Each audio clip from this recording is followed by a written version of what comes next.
Good morning my dear student. My dear student, हम आपको ये बता रहे थे बेटा कि ग्राफ पढ़ा रहे थे, उस ग्राफ से संबंधित मान लीजिए न्यूमेरिकल लेके आए। ये न्यूमेरिकल है, इस न्यूमेरिकल्स की सहायता से हम आपको इसके बारे में सारी चीजें क्लियर करते हैं। ठीक है, आपके लिए हम क्या बेटा लेके आए, इसके लिए हम आपके लिए इसमें आपके लिए न्यूमेरिकल लेके आए। इस न्यूमेरिकल की सहायता से आपको सारी चीजें क्लियर कराएं। ठीक है, क्या बताया बेटा, इस न्यूमेरिकल की सहायता से हम आपके लिए सारी चीजें क्लियर। इसमें देखो क्या है, तो सबसे पहले हमें एक ग्राफ बनाना। देखो जरा, ये आपको ग्राफ दिखाई दे रहा है, ग्राफ बना है। ये ग्राफ सबसे पहले तो आपका यही प्रश्न होगा बेटा, ये जो ग्राफ बना है कौन सा ग्राफ है। तो हमने बताया था वाई एक्स पर किसको दिखाया गया, वेलोसिटी को, एक्स एक्स पर किसको डिनोट किया गया, टाइम को। तो दोनों को मिला दिया, ये हमारा कहलाएगा वेलोसिटी टाइम ग्राफ बताया। तो इस ग्राफ का नाम होगा my dear student velocity time graph. क्या नाम होगा, वेलोसिटी टाइम ग्राफ।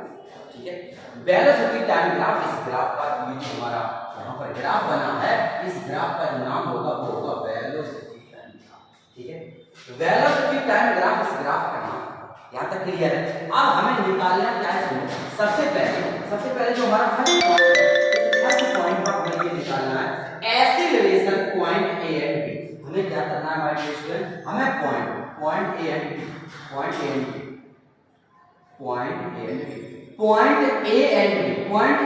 बी के बीच आपको क्या निकालना है, आपको एक्सीलरेशन फाइंड करना है।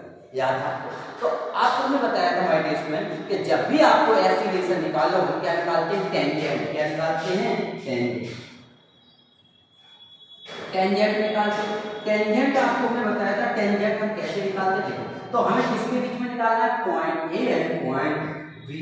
तो पॉइंट ये आपका रहा, पॉइंट बी ये रहा, इन दोनों पॉइंट के बीच आपको एक्सीलरेशन फाइंड करना है। तो tan हमें जहां से टेंजेंट निकालना है, टेंजेंट इक्वल टू होगा क्या, सबसे पहले हम क्या लेंगे, y एक्सिस। सबसे पहले हम y एक्सिस लेंगे। तो y एक्सिस पर सबसे पहले y एक्सिस पर ये देखो कोई पॉइंट है, b पॉइंट कहां पर डिनोट कर रहा है, 20 पर, यानी b पॉइंट आ जाएगा हमारा y2 और y। यानी y एक्सिस पर जो आपका लास्ट पॉइंट b है, इसकी दो वैल्यू होंगी y2 एंड y2। कौन सी, इस y एक्सिस पर। ठीक है, फिर इस पे आएंगे x एक्सिस पर, ये हो जाएगा आपका x2 माइनस। ठीक है, ये यदि आप एक तरह से ये समझ के चलो बेटा, इसे स्लोप की तरह आप लोगों ने पढ़ा होगा, इसमें हाई स्कूल में मैथ में होता था बेटा। तो tangent equal to y2 minus y1 upon x2 minus x1। ठीक है, टेंजेंट जो है, टेंजेंट किसके बराबर होगा, हमने बताया एक्सीलरेशन। तो एक्सीलरेशन क्या होता है, स्मॉल a होता है। एक्सीलरेशन क्या होता है बेटा, हमने बताया स्मॉल a होता है। ठीक है, एक्सीलरेशन आपका स्मॉल a होता है। तो स्मॉल a इक्वल टू, ये वाला जो वीडियो है, ये वीडियो 9th और 11th दोनों के लिए है। ठीक है, दोनों के लिए मतलब लेके आए। तो टेंजेंट जो होता है, जो आपका टेंजेंट होता है, टेंजेंट किसके इक्वल होता है, टेंजेंट इक्वल टू होता है y2 minus y1 upon x2 minus x1। ठीक है, जो बच्चे 11th में उनको पता है कि इसमें ये हमारा फार्मूला हाई स्कूल पढ़ा था। जो 9th में वो लोग समझ लें, ये हमारा y एक्सिस है और ये मेरा x एक्सिस है। ठीक है, देखना फर्स्ट चैप्टर मैथ के, सॉरी जो आपका फिजिक्स का फर्स्ट चैप्टर उसमें आपके ग्राफ दिए गए। ठीक है, उसी से हम रिलेटेड एक न्यूमेरिकल है। तो यहां से जो टेंजेंट है, टेंजेंट किसके इक्वल होगा बेटा, एक्सीलरेशन स्मॉल a के इक्वल होगा। ठीक, y2 माइनस y1। तो y2 की बात करें, y2 कितना होगा बेटा, 20। y2 कितना होगा आपका, y2 20 होगा, y1 कितना होगा, तो 10 होगा। कितना होगा माय डियर स्टूडेंट, 10। ठीक है, तो हमने क्या बताया, टेंजेंट जो स्मॉल होता है, tangent small a equal to y2 20 y1 10। x axis की बात करें तो x कितना होगा, x2 हमारा 4 होता है, x1 2 होता है। दोनों को लेस कर देंगे तो ऊपर आ जाएगा 10, नीचे कितना आ जाएगा 2, और 10 को यदि 2 से डिवाइड कर देंगे तो आंसर आ जाएगा 5 मीटर पर सेकंड स्क्वायर। कितना आ जाएगा, हमारा आंसर आ जाएगा 5 मीटर पर सेकंड स्क्वायर। ठीक है, ये हमारा 11 एंड 9, 11 और 9 दोनों के वीडियो है। तो हमने क्या बताया बेटा, ये जो हमारा है यहाँ से हमने आया, तो हमारा एक्सीलरेशन जो फाइंड करना था वो हमारा आ गया 5 मीटर पर सेकंड स्क्वायर। कितना आ गया बेटा, तो हमारा एक्सीलरेशन था वो हमारा आ गया 5 मीटर पर सेकंड स्क्वायर। ठीक है, 5 मीटर पर सेकंड स्क्वायर आपका एक्सीलरेशन आ गया। हम आगे क्या करते हैं, इसके बाद हमारा दूसरा जो हमसे पूछा गया, माइनस दूसरा क्या पूछा गया, दूसरा हमसे पूछा गया डिस्टेंस दिस ग्राफ। इस ग्राफ में जो हमारा ऑब्जेक्ट था, जो हमारी बॉडी थी, जो हमारा ऑब्जेक्ट था, जो बॉडी थी, जो पार्टिकल्स था, उसने कितनी डिस्टेंस अचीव की, उसने डिस्टेंस कितनी अचीव की, ये आपको इसमें फाइंड करना है। तो सबसे पहले देखो जरा ध्यान से कि सबसे पहले हमारा जो पार्टिकल्स था, पार्टिकल्स ने कहां से मूव करना शुरू किया। तो बिगिनिंग पॉइंट कौन सा है, पॉइंट ए, और लास्ट पॉइंट कौन सा है, पॉइंट बी। तो ग्राफ की जो पोजीशन होगी वो आपकी बिगिनिंग पॉइंट ए और लास्ट पॉइंट बी।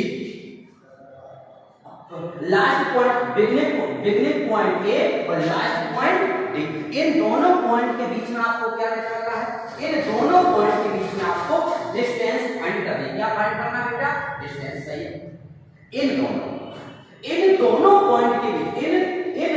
पॉइंट के बीच आपको डिस्टेंस फाइंड करनी है। ठीक है, इन दोनों पॉइंट के बीच आपको डिस्टेंस फाइंड करनी है। डिस्टेंस हम कैसे फाइंड करेंगे, तो हमने बताया था कि जब भी आपसे ग्राफ में डिस्टेंस फाइंड करनी है, क्या फाइंड करनी है बेटा, डिस्टेंस।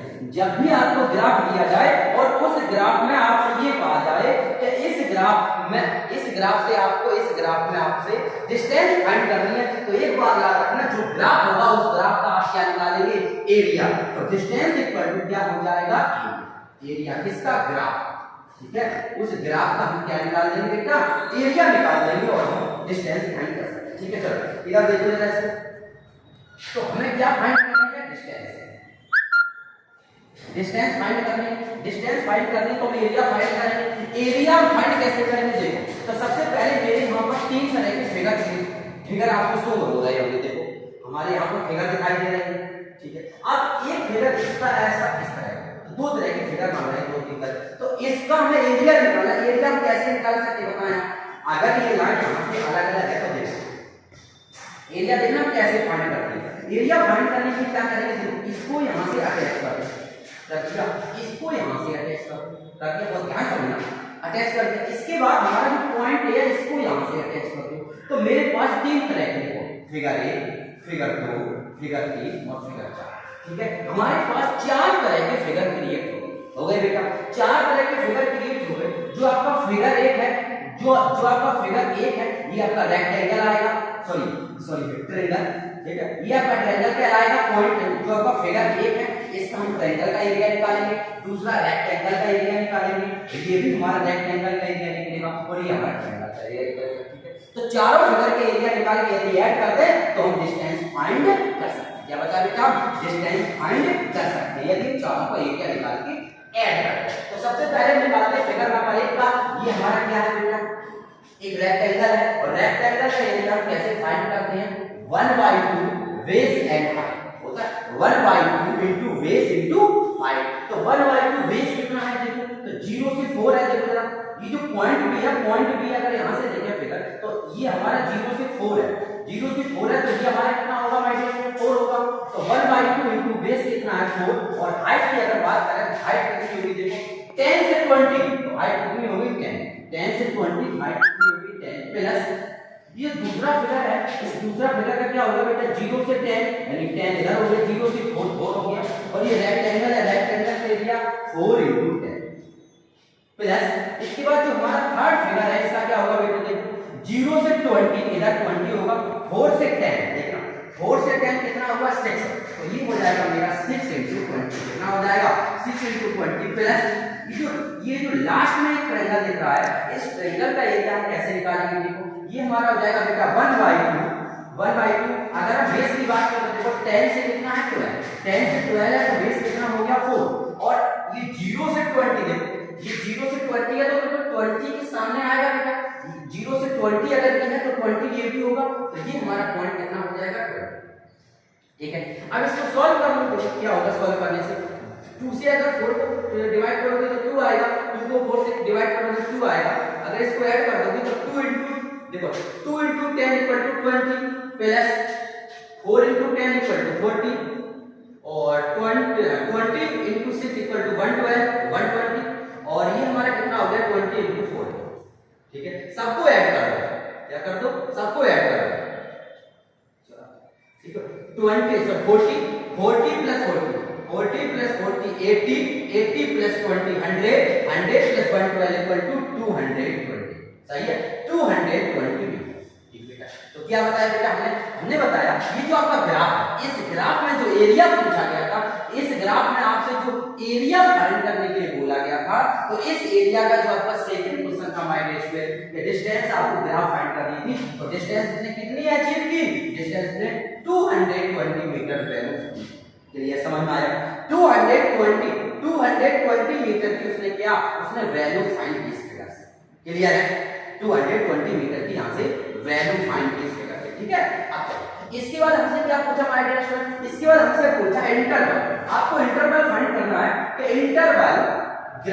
इंटरवल कांस्टेंट स्पीड, ऐसा कौन सा इस ग्राफ से ये बताना है, उस इंटरवल को बताना है जिसमें स्पीड कांस्टेंट रहे हो। क्या बताया हमने? इसमें आपको ये बताना है, उस इंटरवल को शो कराना है, उस इंटरवल को शो कराना है जिसमें आपकी स्पीड, जिसमें इसकी स्पीड कैसी रही हो? कांस्टेंट रही हो। क्या बताया बेटा? उस इंटरवल को इसमें शो कराना है जिसमें आपकी स्पीड कैसी रही हो? कांस्टेंट रही हो। सही है। तो देखो कांस्टेंट की बात करें तो देखो पॉइंट भी है, जब पॉइंट बी जब पार्टिकल्स मेरा पॉइंट बी पर था तब उसकी स्पीड 20 थी। ठीक, अब आपका वही ऑब्जेक्ट या वही पार्टिकल जब पॉइंट सी पर पहुंच गया, कहां पहुंच गया? पॉइंट सी पर। जब आपका पार्टिकल पॉइंट सी पर पहुंच गया तब भी स्पीड इसकी कितनी रही? 20। बी पर, पॉइंट बी पर था तब भी उसकी 20 स्पीड थी, पॉइंट सी पर पहुंच गया तब भी उसकी स्पीड 20 थी। तो दोनों ही पॉइंट के बीच उसकी 20 रही, यानी 20 दोनों पॉइंट पर रहने का जो समरी है, जो रिजल्ट है, तो कंक्लूजन ये है कि दोनों ही पॉइंट के बीच उसकी स्पीड कैसी रही? कांस्टेंट रही। तो उसने पूछा किस इंटरवल के बीच, तो हम पाएंगे पॉइंट बी एंड सी। तो किस इंटरवल के बीच उसकी स्पीड कांस्टेंट रही? हम ये कह सकते हैं पॉइंट बी एंड सी। ठीक बेटा, तो इससे ये सवाल जो था बहुत बेहतरीन सवाल है। इस तरह के सवाल या कोर्स कंपटीशन लेवल में बहुत आते हैं और आपके काम। ठीक है, थोड़े से बच्चों को लगता है अगर आपको सही तरह से ना पढ़े तो आपको लगता है कि ये समझ बहुत अच्छी हमसे नहीं बनेगी, लेकिन यदि आप थोड़ा सा प्रयास करें तो इस तरह के न्यूमेरिकल आप स्वयं बना सकते हैं। ठीक है, कोई नहीं, कितना भी कठिन ग्राफ का कोई भी न्यूमेरिकल आ जाए आप आसानी से सॉल्व कर सकते हैं। ठीक है, जिस तरीके से हमने बताया, बस एक वैल्यू याद रखना, जब भी हमें कहीं पर एक्सीलरेशन फाइंड करना है आप उसका टेंजेंट फाइंड कर लें, जब भी हमसे कहीं से डिस्टेंस फाइंड कर रही हो आप पूरे ग्राफ का एरिया फाइंड कर लें। ठीक है, तो ये अभी और भी न्यूमेरिकल लगवाएं। ठीक है, तो ये वीडियो 9th और 11th इंग्लिश मीडियम दोनों ही बच्चों के लिए बहुत ही महत्वपूर्ण था। इसी के साथ ही आज का वीडियो समाप्त करते, कल फिर मिलेंगे नए वीडियो के साथ। Okay, bye bye.